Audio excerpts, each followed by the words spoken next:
नमस्कार साथियों, मैं मनीष मेवाल आप सभी का आपके अपने चैनल में तहे दिल से स्वागत और अभिनंदन करता हूं। मैं उम्मीद करता हूं कि आप सभी शानदार, जबरदस्त और जिंदाबाद होंगे और आप सभी की कक्षा 12 की जो तैयारियां हैं वो बिल्कुल धमाकेदार चल रही होंगी। और इन्हीं धमाकेदार तैयारियों को और भी धांसू बनाने के लिए आज हम लोग पढ़ने जा रहे हैं कक्षा 12 की अर्थशास्त्र में व्यष्टि अर्थशास्त्र माइक्रो इकोनॉमिक्स। माइक्रो इकोनॉमिक्स में आज हम पढ़ेंगे अध्याय 3 उत्पादन तथा लागत, प्रोडक्शन एंड कॉस्ट। आज है उसका लेक्चर नंबर 6। अभी तक जो 5 लेक्चर आप लोगों ने पढ़े, उन 5 लेक्चर्स में जो हमने चर्चा करी वो करी बच्चों उत्पादन की।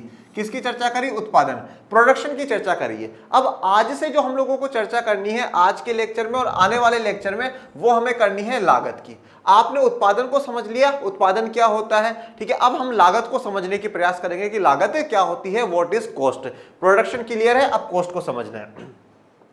आज हमारा जो टॉपिक है वो लागत टॉपिक है, कॉस्ट जो है हमारा टॉपिक है। चलिए शुरू करते हैं आज के लेक्चर को। लागत या कॉस्ट, अभी तक आपको ये चीज बड़े अच्छे से क्लियर हो गई होगी कि उत्पादन क्या होता है, प्रोडक्शन क्या होता है।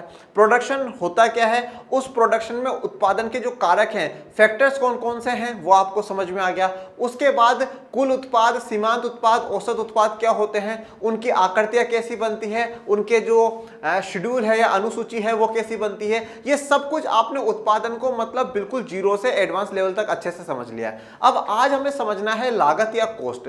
सबसे पहली बात तो ये समझो कि एक्चुअल में कॉस्ट होती क्या है, लागत होती क्या है। देखिए बच्चों, अब आप सभी को एक चीज पता है कि अगर कोई भी व्यक्ति किसी भी वस्तु का जब उत्पादन करता है, उत्पादन का अर्थ क्या है? उत्पादन का अर्थ यह है कि वो एक प्रक्रिया है, एक प्रोसेस है, एक ऐसा प्रोसेस है जिसमें कच्चे माल को अंतिम वस्तु में बदला जाता है। कच्चे माल को अंतिम वस्तु में परिवर्तित किया जाता है। कच्चे माल को अंतिम वस्तु में परिवर्तित किया जाता है। ऐसी प्रक्रिया को हम लोग क्या कहते हैं? उत्पादन कहते हैं। मतलब, और अंतिम वस्तु क्या है? वह वस्तु जिसका हम उपभोक्ता इस्तेमाल कर ले, वह अंतिम वस्तु है, वह फाइनल गुड है। ओके, अब देखिए, इस अंतिम वस्तु बनाने के लिए कच्चे माल का इस्तेमाल करा गया है, लेबर लगाई गई है, सब कुछ लगाया गया, और जो फाइनल गुड बनी है उसका एक अमाउंट आता है। जैसे मान लीजिए कोई वस्तु बनी और वो वस्तु बनी 40 रुपए में। अब इस 40 रुपए उसका मतलब बनने का खर्चा है। मतलब उस एक वस्तु के बनाने पर उसमें कच्चा माल मिलाया गया, उसमें जो श्रम जो है, मजदूर है, उसकी मजदूरी लगी है, बिजली का खर्चा, मशीनों का खर्चा, सब कुछ, मतलब जितना भी आइटम बना है उसमें टोटल में हर एक एक पर 40-40 रुपए का खर्चा आ रहा है। तो सीधी सी बात, लागत क्या होती है कि मेरे वस्तु के उत्पादन करने पर मेरा खर्चा कितना आ रहा है, मैंने कितना पैसा व्यय करा है, उसको हम क्या कहते हैं? लागत कहते हैं। अब यहां पर एक बात ध्यान रखनी है कि लागत और मूल्य में बड़ा अंतर होता है। लागत में और मूल्य में बड़ा अंतर होता है। काफी बार लोग क्या है, लागत को ही मूल्य समझ लेते हैं, कॉस्ट को ही प्राइस समझ लेते हैं। अब कॉस्ट क्या है बच्चों? कॉस्ट क्या होती है? कॉस्ट वह अमाउंट है, कॉस्ट वह अमाउंट है जो कि उस वस्तु के बनने पर खर्चा हुआ है। मतलब जो उसके बनने पर व्यय करा गया है, उसके बनने पर खर्चा करा गया है, वो कॉस्ट है। ठीक है, जैसे कि मान लीजिए कोई कंपनी है और उस कंपनी के इस मोबाइल को बनाने में 4000 का खर्चा आया है, 4000 का खर्चा है, परंतु जब ये कंपनी अपने फोन को बाहर निकालेगी, मतलब फैक्ट्री से बाहर भेजेगी, तो इस पर टैक्स भी लगेगा, मालिक अपना प्रॉफिट भी जोड़ेगा, एक स्थान से दूसरे स्थान पर भेजने के लिए परिवहन का भी खर्चा होगा। ये सारे खर्चे मिला जुला कर करके, जैसे मान लीजिए कि इस कीमत जो मोबाइल मुझे मार्केट में मिल रहा है वो 6000 का मिल रहा है, तो अब लागत कितनी थी? 4000 थी, और इसके जो मूल्य हुआ वो 6000 हुआ। मूल्य वह कीमत होती है जिस कीमत पर हम लोग खरीदते हैं वह है, और कॉस्ट या लागत वह कीमत होती है जिस कीमत पर उत्पादक उस सामान को तैयार करता है, उसको बनाता है। अब आपने बहुत सी बार दुकानों पे सुना होगा कि जब बार्गेनिंग होती है, कहा जाता भैया इतने में दे दो, इतने में ले लो, तो काफी बार दुकानदार ये कहता नहीं भैया, नहीं दीदी, इतने में तो हमारे घर में ही पड़ा है, इतने में हमारे घर में ही पड़ा, मतलब इतना तो मेरा ही खर्चा लगा इस चीज के लिए, और अगर इतने में बेच दूंगा तो फिर मुझे फायदा क्या, मैं क्यों इतनी माथापच्ची करूं, क्यों इतनी मेहनत करूं, तो इसलिए मुझे प्रॉफिट तो होना ही चाहिए। तो लागत क्या है? लागत वह खर्चा है कि उस वस्तु को बनाने के लिए कितना खर्चा आया है, और मूल्य क्या है? उस मूल्य में टैक्स, उस मूल्य में मालिक का प्रॉफिट सब जुड़ कर करके आता है, वो मूल्य वह प्राइस होता है। आप जब समष्टि अर्थशास्त्र में राष्ट्रीय आय का अध्ययन करेंगे, राष्ट्रीय आय पढ़ेंगे, तो राष्ट्रीय आय में 2 शब्दों की चर्चा होगी बच्चों। एक होता है फैक्टर कॉस्ट, जिसको शॉर्ट में कहा जाता है एफसी, और एक होता है बेटा मार्केट प्राइस,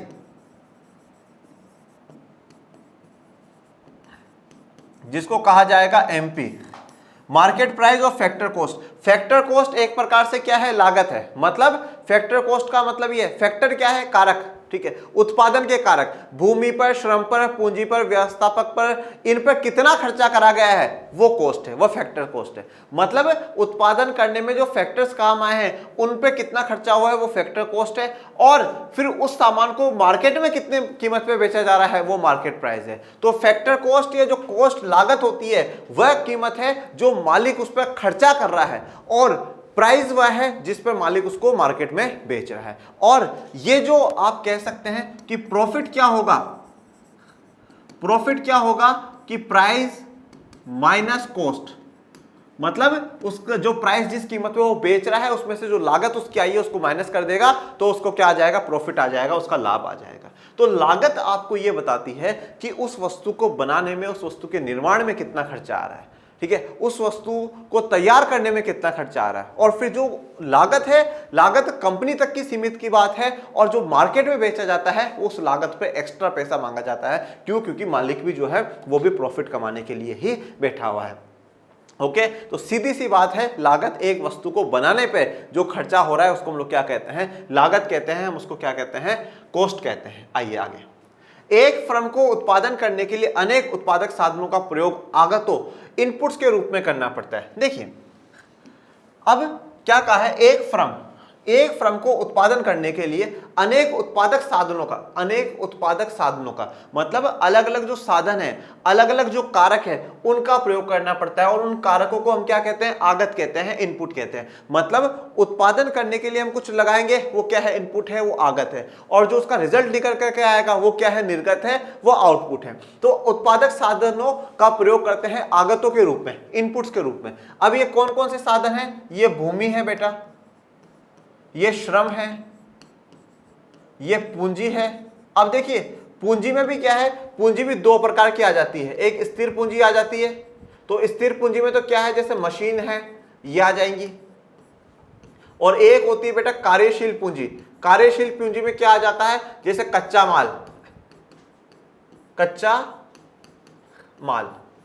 माल आ जाएगा, जो मजदूर है उनको पेमेंट करना है वो सब कुछ आ जाएगा, ये श्रम। इसके अलावा अगर कोई व्यवस्थापक है,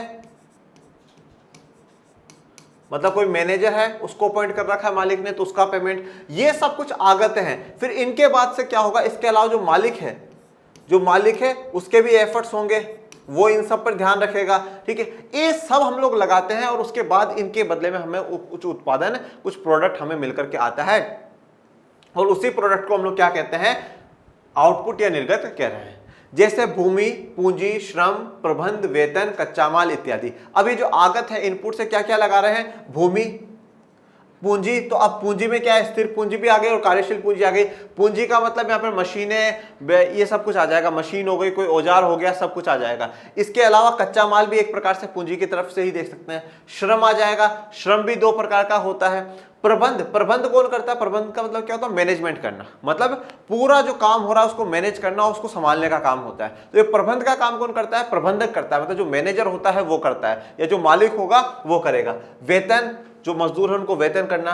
कच्चा माल से आप लोग क्या समझते हैं बेटा, कच्चे माल का अर्थ यह है कि उसे अंतिम वस्तु को बनाने के लिए जिस माल की आवश्यकता होती है उसको हम कच्चा माल कहते हैं। जैसे फॉर एग्जांपल आज इस वीडियो को बनाने के लिए मुझे इस पीपीटी की जरूरत पड़ती है, पावर पॉइंट प्रेजेंटेशन की जरूरत पड़ती है। तो पावर पॉइंट प्रेजेंटेशन के लिए मुझे ये जो कंटेंट है ये टाइप हुआ जरूरत पड़ती है। तो जो कंटेंट टाइप होकर करके मेरे पास आता है वो मेरे लिए क्या है, एक प्रकार से कच्चा माल है, वो मेरे लिए रॉ मटेरियल है। फिर उससे मैं पीपीटी फॉर्म करूंगा, पीपीटी भी एक प्रकार से आप लोगों के लिए तो कच्चा माल ही है, और फिर मैं वीडियो रिकॉर्ड करूंगा, वो एडिट होगा और फिर आपके पास यूट्यूब पर अपलोड होगा। तो वीडियो क्या है, आपके लिए अंतिम वस्तु है। और ये जो सारा काम हुआ, ये पीपीटी का बनना, ये वर्ड्स का टाइपिंग होना, ये सब एक प्रकार से मान लिया कच्चा माल है। इनका इस्तेमाल कर करके हम वीडियो बनाते हैं और फिर आप लोगों तक पहुंचाते हैं। कोई भी विवेकशील उत्पादक वस्तु का उत्पादन तब तक बढ़ाना चाहता है जब तक कि उस वस्तु की सीमांत लागत मार्जिनल कॉस्ट उस वस्तु की कीमत के बराबर नहीं हो जाती है। देखिए अब जब ये आप आगे जाकर करके मार्जिनल कॉस्ट पढ़ोगे, इसमें भी अपन लोग टोटल कॉस्ट मतलब कुल लागत पढ़ेंगे, एवरेज कॉस्ट औसत लागत है वो पढ़ेंगे, और सीमांत लागत मार्जिनल कॉस्ट पढ़ेंगे। इसके अलावा हम इसमें देखिए जब कुल लागत पढ़ रहे हैं, जब टोटल कॉस्ट पढ़ेंगे तो हम यहाँ पे कुल परिवर्ती लागत जिसको कहा जाता है टीवीसी, टोटल वेरिएबल कॉस्ट, और टीएफसी भी पढ़ेंगे, टोटल फिक्स्ड कॉस्ट, मतलब कुल स्थिर लागत कौन सी है। इसके अलावा फिर हम जब औसत लागत की बात करेंगे तो औसत में भी ऐसे ही पढ़ेंगे, हम सीमांत की बात करेंगे तो सीमांत लागत में भी ऐसे पढ़ेंगे। तो ये मार्जिनल कॉस्ट वाला जो बात है ये आप जब आगे पढ़ोगे आपको क्लियर हो जाएगा। और उसने क्या कहा कि विवेकशील जो उत्पादक है वो वस्तु का उत्पादन कब तक करता है, जब मार्जिनल जो कॉस्ट है वो किसके बराबर हो जाए, उस वस्तु की कीमत के बराबर नहीं हो जाती। मतलब क्या है, प्राइस ऑफ एक्स, मतलब जो एक्स कमोडिटी बनाई जा रही है उसकी प्राइस के बराबर ना हो जाए। Marginal cost is equals to price of X. अब मार्जिनल कॉस्ट क्या होगी कि हर जो वस्तु बन रही है उस पर हमारा कितना खर्चा आता है, ठीक है, हर जो एडिशनल वस्तु बनती जाती है उस पर। तो ये मार्जिनल कॉस्ट, ये आप आगे जब पढ़ते जाएंगे मार्जिनल कॉस्ट पढ़ेंगे तब मैं आपको और भी अच्छे से इसको एक्सप्लेन करूंगा, अब भी इस पर ज्यादा फोकस मत करो। प्रत्येक फर्म अपने लाभों को अधिकतम एवं लागतों को न्यूनतम रखने का प्रयास करती है। अब कोई भी फर्म है, कोई भी कंपनी, वो क्या चाहती है कि उसका जो लाभ है, जो उसका प्रॉफिट है वो कैसा हो, अधिकतम हो, मतलब हाईएस्ट लेवल पर मैक्सिमम प्रॉफिट होना चाहिए। जो उसको प्रॉफिट मिले वो ज्यादा से ज्यादा मिले, और जो उसकी लागत हो, मतलब जो उसका खर्चा लगे वो न्यूनतम, वो कम से कम लगे। और जितना कम खर्चा लगेगा उतना ही ज्यादा प्रॉफिट होगा, जितना कम खर्चा लगेगा उतना ही ज्यादा प्रॉफिट होगा। देखिए बच्चों, आप सभी ने कक्षा 10 में भी पढ़ रखा है, उसके बाद कक्षा 11 में भी पढ़ा होगा। आप सभी देखते हैं कि बाहर से कुछ कंपनियां हमारे देश में आती हैं और वो यहाँ पर अपनी बिल्डिंग क्रिएट करती है, बिल्डिंग बनाती है और अपना उत्पादन शुरू करती है। अब उन कंपनियों को भारत में फैक्ट्री लगाने से क्या फायदा होता है? भारत को तो बहुत फायदा है। भारत को कैसे फायदा है? एक तो फायदा ये है कि वो जब यहाँ पे फैक्ट्री लगाएंगे तो लाखों लोगों को रोजगार देंगे, क्योंकि जैसे मान लीजिए कोई जापान की कंपनी यहाँ पे अपनी फैक्ट्री लगा रही तो जापान से तो लोगों को लेकर के नहीं आएगी, यहाँ के लोगों को ही काम मिलेगा। इसके अलावा यहाँ पर वस्तुओं का उत्पादन हो जाएगा, वस्तुओं का उत्पादन होगा, उस पर मेड इन इंडिया लिखा जाएगा, वो पूरी दुनिया में जाएगा, इंडिया की जीडीपी ग्रोथ जो है वो बढ़ेगी, और बहुत से मतलब रीजनल डेवलपमेंट भी होगा, क्षेत्रीय विकास भी होगा। जब लोगों को रोजगार मिलेंगे, उनको अच्छी आय मिलेगी तो उनका जो जीवन का स्तर है, जीवन है, वो भी बेहतर सुधरेगा। ये तो सारी बातें जो बेसिक बातें हैं वो है, वो सुधार होगा, मतलब भारत को बहुत फायदा। पर उससे जो कंपनी यहाँ पर आ रही है उसको क्या फायदा होगा? उसको फायदा ये होगा कि भारत में जो श्रम है ना बच्चों, वो श्रम बहुत सस्ते में मिल जाता है। मतलब जो काम करने वाली जो लेबर है वो बड़े सस्ते में मिल जाती है। मतलब अगर जैसे मान लीजिए उसी काम को कराने के लिए दूसरे देश में 600 रुपए देने पड़ रहे हैं और इंडिया में वही काम 300 में कर देंगे, तो क्या हुआ?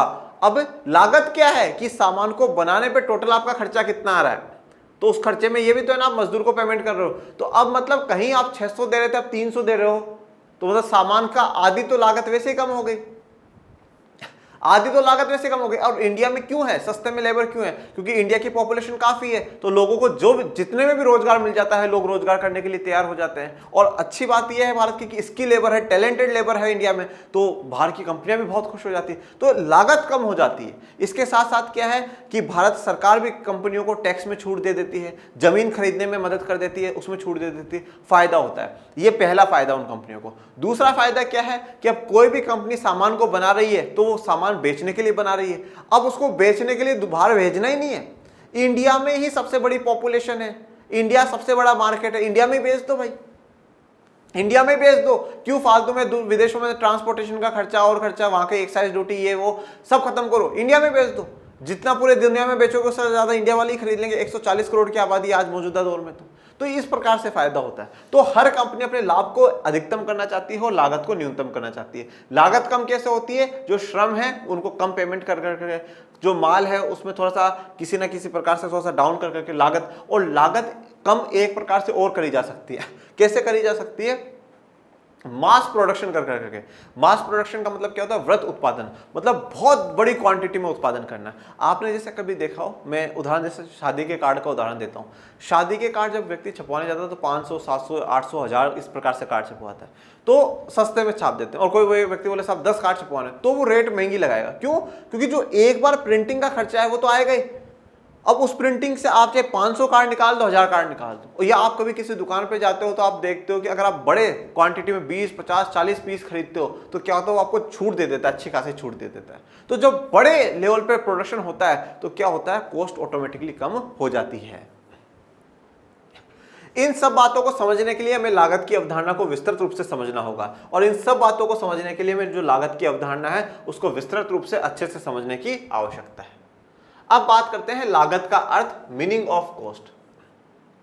ठीक है, कि अब अगर गुरुजी हमारे एग्जाम में ये आ जाता है कि लागत से आप क्या समझते हैं, तो हमें कौन सी परिभाषा लिखनी है, हमें कैसे एग्जामिनर से पूरा जो 1 नंबर है वो किस प्रकार से प्राप्त करना है, तो वो देखिए। कोई भी फर्म अपने उत्पाद या निर्गत आउटपुट को तैयार करने में प्रयुक्त आगतों, इनपुट पर जो कुछ भी व्यय करती है उसे ही अर्थशास्त्र में लागतें कहा जाता है। बड़े ध्यान से सुनिएगा, आंख कान दिमाग को खोल कर करके बड़े ध्यान से देखिए। कोई भी फर्म अपने उत्पाद, मतलब जो वो प्रोडक्ट बना रही है, उस प्रोडक्ट को निर्गत आउटपुट, मतलब जो आउटपुट वही है जो प्रोडक्ट बनकर के आएगा, उसको तैयार करने में जिन भी आगतों को, जिन भी इनपुट का, भूमि का, श्रम का, कच्चे माल का, प्रबंध का, इन सब का जो इस्तेमाल कर रही है और उन इस्तेमाल पर उसको कुछ खर्चा करना पड़ रहा है, उसी खर्चे को हम लोग क्या कहते हैं, अर्थशास्त्र में लागत कहते हैं। उसी को अर्थशास्त्र में क्या कहा जाएगा, कॉस्ट कहा जाएगा। फिर से बड़े ध्यान से सुनिएगा भैया, ये हमारा आउटपुट है, ये हमारा आउटपुट है, या इसको हम प्रोडक्ट भी कह देते हैं, जो भी हमारा प्रोडक्ट बन करके आएगा वो। और इस प्रोडक्ट के बनने में एक बड़ी साइकिल को फॉलो करना पड़ता है कि कच्चा माल, ये माल, वो ये चीज, उन सब पे खर्चा। तो उन सब पे जो खर्चा होता है उसी खर्चे को हम लोग क्या कहते हैं, मतलब यहां तक पहुंचने में जो भी खर्चा होता है उसी को क्या कहा जाता है, कॉस्ट कहा जाता है। उसी को क्या कहा जाता है, लागत अर्थशास्त्र में कहा जाता है। फिर से एक बार पढ़ लीजिए, कोई भी फर्म अपने उत्पाद या निर्गत आउटपुट को तैयार करने में प्रयुक्त आगतों, इनपुट्स को पर जो कुछ भी व्यय करती है उसी को हम अर्थशास्त्र में लागत या कॉस्ट कहते हैं। लागत का वर्गीकरण निम्न प्रकार से किया जाता है। अब हम लागत का जो वर्गीकरण है, कॉस्ट है को है 3 भागों में बांटते हैं। जो कॉस्ट का क्लासिफिकेशन है वो 3 भागों में करते हैं। कौन कौन सी है? सबसे पहली है बच्चों सामाजिक लागत है, या जिनको कहा जाता है सोशल कॉस्ट। सामाजिक लागत या सोशल कॉस्ट क्या होती है वो देखेंगे। उसके बाद दूसरी है मौद्रिक लागतें या मॉनेटरी कॉस्ट। फिर तीसरी जो आती है वो है अवसर लागतें या अपॉर्चुनिटी कॉस्ट। अब अपॉर्चुनिटी कॉस्ट क्या होती है, ये नाम सुना सुना सा आपको लग रहा होगा। अवसर लागत, अपॉर्चुनिटी कॉस्ट, ये जब हमने व्यष्टि समष्टि के प्रथम अध्याय परिचय पढ़े थे तो वहां पे मैंने आपको अवसर लागत, अपॉर्चुनिटी कॉस्ट, ओसी जो है वो एक्सप्लेन करा था। तो आज हम क्या पढ़ेंगे, सामाजिक लागत, सोशल कॉस्ट क्या होती है, मॉनेटरी कॉस्ट जो है वो क्या होती है, और इसके अलावा जो अवसर लागत या अपॉर्चुनिटी कॉस्ट है वो क्या होती है। सबसे पहले बात कर लेते हैं सामाजिक लागतें, सोशल कॉस्ट। इसमें वे सभी त्याग व कष्ट शामिल किए जाते हैं जिन्हें समाज उत्पादन के दौरान परोक्ष रूप से वहन करता है, जैसे प्रदूषण, धूल, धुएं तथा शोरगुल से स्वास्थ्य हानि। देखिए सामाजिक लागत मतलब क्या है? सामाजिक मतलब समाज से बना हुआ है। मतलब हम जिस भी चीज का उत्पादन कर रहे हैं, हम जिस चीज का भी प्रोडक्शन कर रहे हैं, उस प्रोडक्शन के कारण जो समाज, सोसाइटी को परोक्ष मतलब डायरेक्टली समस्याओं को उठाना पड़ रहा है, उन समस्याओं को हम क्या कहते हैं, सामाजिक लागत कहते हैं। लागत का मतलब क्या है कि हमें कुछ त्यागना पड़ रहा है, कुछ खर्चा करना पड़ रहा है ना भैया। तो हमारे साथ क्या है, शरीर का जो हानि हो रही है हम लोगों की, समाज की शरीर की हानि हो रही है। क्यों? क्योंकि हम उत्पादन करने के लिए हमने बड़ी बड़ी फैक्ट्रियां खोल दी, वहां से धुआं निकल रहा है, प्रदूषण हो रहा है, पानी गंदा हो रहा है, सब कुछ खराब होता जा रहा है। और जब सब कुछ ही खराब होता जा रहा है, ठीक है, एनवायरनमेंट पूरा खराब हो रहा है, तो इससे किसको प्रभाव पड़ रहा है? समाज को, सोसाइटी को प्रभाव पड़ रहा है। तो ये वाली जो लागत है, ऐसी लागत को क्या कहा जाएगा, सामाजिक लागत या सोशल कॉस्ट कहा जाएगा। तो वह सभी त्याग और कष्ट शामिल हुए जिसमें समाज, जो सोसाइटी है पूरी, हर व्यक्ति, वो सभी परोक्ष रूप से उसको वहन करते हैं, मतलब उसको एक्सेप्ट करते हैं, और उसके कारण उनको स्वास्थ्य की जो है हानि होती है, जैसे प्रदूषण, धूल, धुएं, शोरगुल, ये सब। इसी प्रकार उद्यम अथवा विकास परियोजनाओं के कारण जो असुविधा आम जनता को वहन करनी पड़ती है, वे भी इसमें शामिल होती है। या किसी कोई उद्यम, कोई मतलब बिजनेस फैक्ट्री कुछ बन रही है, या कोई विकास की परियोजना हो रही है, मतलब कोई डेवलपमेंट के नाम पर कुछ भी चल रहा है, जैसे मान लीजिए सड़क बन रही है, तो सड़क बनते समय कुछ धूल मिट्टी उड़ रही है, या रोलर की आवाज हो रही है, कुछ भी हो रही है, वो भी है, तो वो भी सामाजिक लागतों में आ जाएगी। या जैसे विकास परियोजनाओं में आपने देखा होगा कि जब बांध बनाए जाते हैं, जब डैम्स बनाए जाते हैं तो उन डैम्स के बनाने के लिए काफ़ी बड़े जगह की ज़रूरत होती है। तो आसपास की जो गांव, वहाँ पे जो लोग रह रहे होते हैं, उन सारे के लोगों को वहाँ से हटा दिया जाता है, विस्थापन कर दिया जाता है। तो ये क्या है, वो उन समाज ने, उस सोसाइटी ने क्या करी है, लागत उठाई है, वो सामाजिक लागत में आ जाएगी। या कहीं पर सरकार कोई बड़ा कुछ प्लांट लगाना चाहती है और कुछ करना चाहती है, तो वहाँ पर जंगलों को काटती है, तो वहाँ पर कोई आदिवासी समुदाय रहता है या जंगलों से जुड़े हुए जो समुदाय रहते हैं, तो उनको वहाँ से जाना पड़ता है। तो ये भी क्या है, सामाजिक लागत है। तो किसी भी उद्यम अथवा विकास परियोजना के कारण जो भी असुविधा आम जनता को वहन करनी पड़ती है, वो भी इसमें शामिल है। इस प्रकार से ये सभी सामाजिक लागतों का रूप होती है। इनका ठीक ठाक अनुमान लगाना थोड़ा सा कठिन होता है। तो ये सभी क्या है, सामाजिक लागतों का रूप है, सभी ये सोशल कॉस्ट है, परंतु इनका ठीक ठाक अनुमान लगाना थोड़ा सा कठिन है। इतना इजी नहीं है कि आप आसानी से पता लगा लो कि हाँ साहब इतना खर्चा जो है, इतनी लागत हमारी हुई है। अब ये तो हम सभी को पता है कि अब यहाँ बड़े बड़े उद्योग बनने से, बड़ी बड़ी फैक्ट्रियाँ बनने से फायदा बहुत हुआ है, आर्थिक विकास हुआ है, बहुत अच्छी बात है, परंतु समाज को नुकसान भी बहुत हुआ है। सोसाइटी ने बड़े स्तर पे उस नुकसान को मतलब देखा है, उस नुकसान को आज भी वो फील कर रहे हैं, ठीक है ना। तो वो पर उसका अनुमान लगाना, उसका कैलकुलेशन करना, ये थोड़ा सा कठिन है, इतना इजी नहीं है। दूसरा है बच्चों अवसर लागत। अवसर लागत या जिसको इंग्लिश में कहा जाएगा अपॉर्चुनिटी कॉस्ट या ओसी। इसे वैकल्पिक आय भी कहा जाता है। ये प्राय दुर्लभ संसाधनों पर अधिक लागू होती है, ठीक है। तो इसको क्या है, वैकल्पिक आय भी कहा जाएगा। और जो दुर्लभ संसाधन होते हैं, दुर्लभ संसाधन मतलब जो संसाधन बहुत कम मात्रा में हो या जिन संसाधनों की बड़ी आवश्यकता हो जाती है, ठीक है, तो ऐसे संसाधनों पर यह अधिक लागू होती है। हम जानते हैं कि उत्पादन का एक साधन एक से अधिक वैकल्पिक उपयोगों में लाया जा सकता है।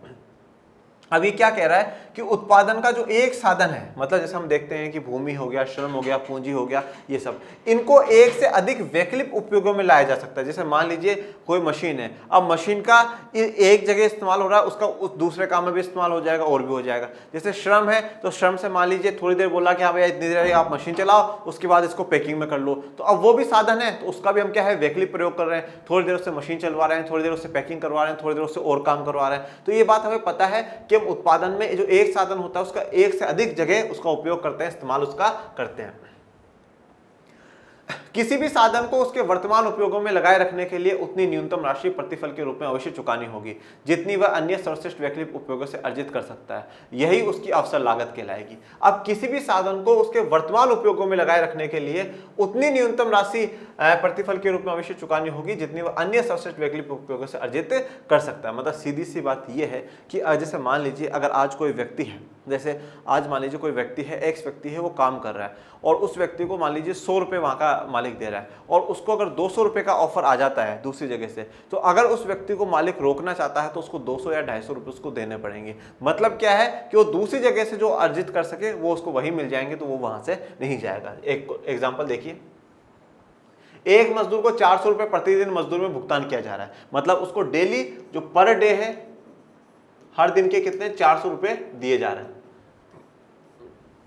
यदि उसे अन्यत्र उसी कार्य के लिए 500 रुपये प्रतिदिन मजदूरी मिल सकती है तो उसे उसी कार्य में बनाए रखने के लिए 100 रुपये का अतिरिक्त भुगतान करना होगा। इस प्रकार उसकी अवसर लागत कितनी हो गई, 100 रुपये हो गई। परंतु दूसरी जगह अगर उसी को उसी काम के लिए 500 रुपये प्रतिदिन मजदूरी मिलती है, ठीक है, और मालिक चाहता है कि ये व्यक्ति मेरे पास ही रुका रहे, तो वो क्या करेगा, मालिक इसको अब एक दिन के 500 कर देगा। भाई तू दूसरी जगह मत जा, दूसरे तुझे 500 दे रहे हैं, ले मैं 500 दे देता हूं। तो अभी जो 100 रुपए है, ये क्या है, मालिक का तो खर्चा बढ़ गया ना 100 रुपए, तो ये क्या कहलाएगी, अवसर लागत कहलाएगी, अपॉर्चुनिटी कॉस्ट कहलाएगी।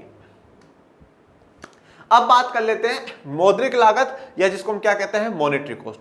मौद्रिक लागत सबसे इजी है, आपको आसान भाषा में समझ में आ जाएगी, आसान भाषा में समझ में आ जानी भी चाहिए। मौद्रिक का मतलब क्या है, मुद्रा, मतलब मुद्रा के फॉर्म में आपकी जो खर्चा होता है वो। देखो अब जो सामाजिक लागत है वो देखिए, सामाजिक लागत तो क्या है, समाज का हम पता नहीं लगा पा रहे हैं। अवसर लागत में क्या है कि हाँ भाई किसी को रोकने के लिए हमें थोड़ा ज्यादा कम करना पड़ता है, वो भी वैसे पैसों के फॉर्म में ही है, परंतु वो एक अवसर की बात है जनरली। अब क्या होता है, मौद्रिक लागत में टोटली आपका मुद्रा में कितना खर्चा हो रहा है, जिसकी हमारी मेन लागत जो हम बात करते हैं वो इसी में है कि हम सब कुछ जो हम हर चीज मतलब खर्चा, लागत, प्रॉफिट, प्राइस जो सब कुछ देख रहे हैं वो मुद्रा की फॉर्म में देख रहे हैं। तो अब जो लागत हो रही है वो भी किसके रूप में देखी जाएगी, मुद्रा के रूप में ही देखी जाएगी। अपने उत्पाद या निर्गत को तैयार करने में जो कुछ भी नगद रूप में व्यय करता है, इसमें सभी प्रकार के प्रतिफलों का नगद भुगतान शामिल किया जाता है। अब अपने उत्पाद या निर्गत को तैयार करने में नगद के रूप में, मतलब कैश के रूप में जो भी व्यय करा जाता है उसी को क्या कहा जाता है, मौद्रिक लागत कहा जाता है। अब इसको समझिए, अब इसको देखते हैं बच्चों। आप सभी को मैंने क्या पढ़ा रखा, उत्पादन के कारक पढ़ा है, लेक्चर 1 में पढ़ा दिया था उत्पादन के कारक। इस उत्पादन के कारक में जल्दी जल्दी से आप मुझे बताते जाइए। सबसे पहले भूमि, बोले बिल्कुल गुरुजी। दूसरे नंबर पे श्रम, तीसरे नंबर पर पूंजी, चौथे नंबर पे व्यवस्थापक जो मैनेजर होगा। मैनेजर मालिक नहीं है, हाँ कहीं कहीं पर हो सकता है मैनेजर खुद मालिक भी हो, जो प्रबंध बिठा रखा हो, और एक है मानव पूंजी है जिसको हम लोग मालिक मान लेते हैं। अब देखो मेरी बात बड़े ध्यान से सुनो। अब मॉनेटरी फॉर्म में अब मुद्रा के रूप में क्या होगा, अब ये जो भूमि है, ये जो लैंड है, अब ये जो जमीन होगी उसको या तो खरीदा होगा या किराए पे ले रखी होगी। तो इस जमीन के लिए क्या होगा, या तो वो एक बार में पेमेंट कर देगा, नहीं तो क्या है, इस जमीन पे के लिए किराया देगा, इस जमीन के लिए क्या देगा, वो रेंट देगा। उसके बाद अब जो श्रम है, अब जो लोग वहां पे काम कर रहे हैं तो वो फ्री में तो करेंगे नहीं, चाहे कितने ही खास ही आदमी क्यों ना हो मालिक के, फ्री में तो करने वाले नहीं है। उनको भी क्या चाहिए, पैसा चाहिए, उनका परिवार है, उनकी भी आवश्यकताएं हैं, जरूरत है, उनको पैसा चाहिए। तो ये जो श्रम काम कर रहा है उस श्रम को उसके बदले में क्या दे दी जाएगी, या तो मजदूरी दे दी जाएगी या वेतन दे दिया जाएगा। मजदूरी वो होती है जो डेली करी जाती है बेटा, जैसे कि एक दिन के 400, एक दिन के 500, और वेतन क्या होता है जो महीने के एंड में एक साथ करा जाता है। तो मजदूरी को हम इंग्लिश में क्या कहते हैं, वेजेस कहते हैं, और वेतन को हम लोग क्या कहते हैं, सैलरी कहते हैं। अब जो पूंजी है, मतलब जो कैपिटल है, अब कैपिटल मतलब पूंजी मतलब पैसा है एक प्रकार से, तो पैसा अगर खुद के पास होगा तो बहुत अच्छी बात है, नहीं तो किसी से उधार लेकर के आएगा, और जिससे उधार लेकर के आया है उसको क्या देगा, ब्याज देगा, जिसको हम लोग क्या कहते हैं, इंटरेस्ट कहते हैं। अब जो व्यवस्थापक है, मैनेजर है, तो वो भी एक प्रकार से कर्मचारी की तरह है, नौकर की तरह ही है, तो उसको भी क्या दे दिया जाएगा, वेतन दे दिया जाएगा, उसको भी सैलरी दे दी जाएगी। अभी जो मालिक है, इस मालिक के पास यहां तक जो सब कुछ है सारी लागत है एक प्रकार से। अब मालिक यहां से इन सब का यूज कर करके मार्केट में ले जा करके उसको बेचेगा, और फिर अगर उससे मालिक को प्रॉफिट होता है तो वो लाभ जो है वो मालिक का, और अगर मालिक को लॉस होता है, हानि होती है, तो मालिक की। तो मालिक के हिस्से में क्या आएगा, लाभ और हानि आएगी। तो ये क्या है, ये मौद्रिक लागत है बच्चों, जो कि मुद्रा के फॉर्म में नगद कैश के रूप में क्या करी गई है, खर्च करी गई है, व्यय करी गई है। यहाँ पे किराया दिया गया, मुद्रा के फॉर्म में दिया गया, मजदूरी वेतन दी गई, मुद्रा के फॉर्म में, ब्याज दिया गया, मुद्रा के फॉर्म में, वेतन दिया गया, मुद्रा के फॉर्म में, और जो लाभ या हानि भी होगा वो भी क्या होगा, मुद्रा के रूप में ही होगा। चलिए अब हम दो प्रकार की लागत और पढ़ते हैं बच्चों, ठीक है। दो प्रकार की लागत और है जिनको लेखे के आधार पर, लेखे का आधार मतलब उनका जो अकाउंट में जोड़ा जाएगा या नहीं जोड़ा जाएगा, उस आधार पर दो लागतें और हैं। जो पहली लागत है वो व्यक्त व स्पष्ट लागतें हैं, ठीक है। यहाँ पे जो दो लागतें हैं वो व्यक्त और स्पष्ट लागत व अव्यक्त और अस्पष्ट जो लागत है उनकी, एक्सप्लिसिट और इम्प्लिसिट जो लागतें हैं उनकी चर्चा हम लोगों को करनी है। क्या होती हैं ये लागतें, आइए देखते हैं। वे लागतें होती हैं जो एक फर्म के लेखे या हिसाब किताब में शामिल की जाती है, जैसे कच्चे माल पर व्यय, ब्याज की अदायगी, मजदूरी का भुगतान इत्यादि। इन्हें स्पष्ट लागतें भी कहा जाता है। अब ऐसी लागतें जो एक फर्म के लेखे में, मतलब अकाउंट में, हिसाब किताब में लिखी जाती हो, ठीक है। और जैसे कि कच्चे माल पर जो खर्चा करा है वो है, ब्याज की जो अदायगी करी है वो है, मजदूरी का जो भुगतान है वो है। इनको स्पष्ट लागत भी कहा जाता है, मतलब जो क्लियर कॉस्ट, स्पष्ट है बिल्कुल वैसी, या इनको क्या कहा जाएगा, एक्सप्लिसिट कॉस्ट कहा जाएगा, एक्सप्लिसिट कॉस्ट, ठीक है।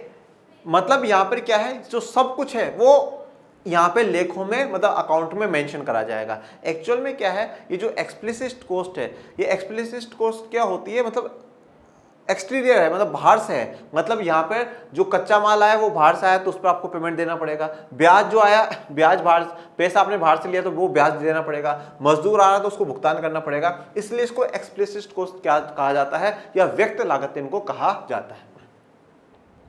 अव्यक्त या अस्पष्ट क्या होता है, जबकि अव्यक्त या अस्पष्ट लागतें वे लागतें होती हैं जो लेखे या हिसाब किताब में शामिल नहीं की जाती। अब आप ऐसा सोच रहे होंगे सर ऐसी कौन सी लागत है जिनको अकाउंट में ही मेंशन नहीं करा जाता? ऐसी लागत को इम्प्लिसिट कहा जाता है। कौन सी लागत कहा जाता है? इम्प्लिसिट कॉस्ट कहा जाता है। जैसे कि उद्यमी के स्वयं के श्रम का मूल्य। अब देखो, अब मालिक जब खुद मेहनत कर रहा है तो वो थोड़ी जोड़ता भैया कि हाँ चलो आज मेरा 400 रुपये आज का, 400 रुपये कल का, 400 रुपये कल का। खुद जो मेहनत करी वो थोड़ी जोड़ेगा। हाँ, मजदूर करके गया उसका तो जोड़ेगा, हाँ भैया ये जो इसने 30 दिन काम करा, इसका टोटल इतना, ये ले भाई 30 दिन मालिक ने भी तो काम करा है, पर मालिक खुद का नहीं जोड़ता। उसके अलावा स्वयं की पूंजी, अब दूसरे से पैसा लेकर के आया उस पैसे का तो हाँ भैया उससे पैसा ले रखा है, इतना इस महीने का ब्याज बनता है, ये ब्याज देना है। अब पर खुद ने 2 लाख रुपए लगा रखे हैं खुद के पास से, अब उसका ब्याज सॉरी इस महीने मेरा ब्याज इतना आ गया, मुझे ये निकालना नहीं, वो खुद का ब्याज नहीं जोड़ता, वो अकाउंट में नहीं लिखता। फर्नीचर है, गाड़ी है इत्यादि जो खुद का लगा रहा है उसको वो कभी भी अकाउंट में मेंशन नहीं करता, क्योंकि भैया मेरा तो खुद का तो व्यापार है, तो मेरा खुद का तो जो होगा बहुत अच्छी बात है, मैं वो थोड़ी लिखूंगा कि हाँ भाई मैंने इतना काम करा आज मेरे इतना, वो तो फिर मेरा तो जो भी आएगा प्रॉफिट या लॉस जो भी आएगा वो मेरा ही होना है। तो इन्हें अस्पष्ट लागतें या इम्प्लिसिट कॉस्ट भी कहा जाता है। तो ये कॉस्ट का एक बेसिक सा जो है इंट्रोडक्शन के लिए आपको आज पूरा मैंने समझा दिया है, कॉस्ट क्या होती है, कितने प्रकारों की होती है। और अब हम जो आगे जानेंगे वो अल्पकाल में जानेंगे कि अल्पकाल में लागत क्या होती है, फिर उसके बाद दीर्घकाल की चर्चा भी करेंगे। चलिए, तो आज के लिए इतना ही। आपको कोई डाउट कोई समस्या हो तो कमेंट बॉक्स में मेंशन करिएगा। आज का लेक्चर कैसा लगा ये भी जरूर बताइएगा। और मेरे प्यारे विद्यार्थियों, पढ़ते रहिए, आगे बढ़ते रहिए और ज़्यादा ज़्यादा आपके अपने चैनल लर्निंग शॉर्ट्स को लाइक शेयर सब्सक्राइब करते रहिए। और डिस्क्रिप्शन में आपको लिंक दे रखा है टेलीग्राम चैनल का, उसको भी ज्वाइन कर लीजिए, जिससे आपको सभी नवीन जानकारियाँ हैं वो मिलती रहे और आपको जल्दी ही एक बहुत गजब की शानदार न्यूज़ मिलने वाली है। तो इसलिए ज़रूर आप टेलीग्राम चैनल से जुड़े, ठीक है। और मिलते हैं नेक्स्ट लेक्चर में, तब तक के लिए थैंक यू सो मच। जय हिंद, जय भारत।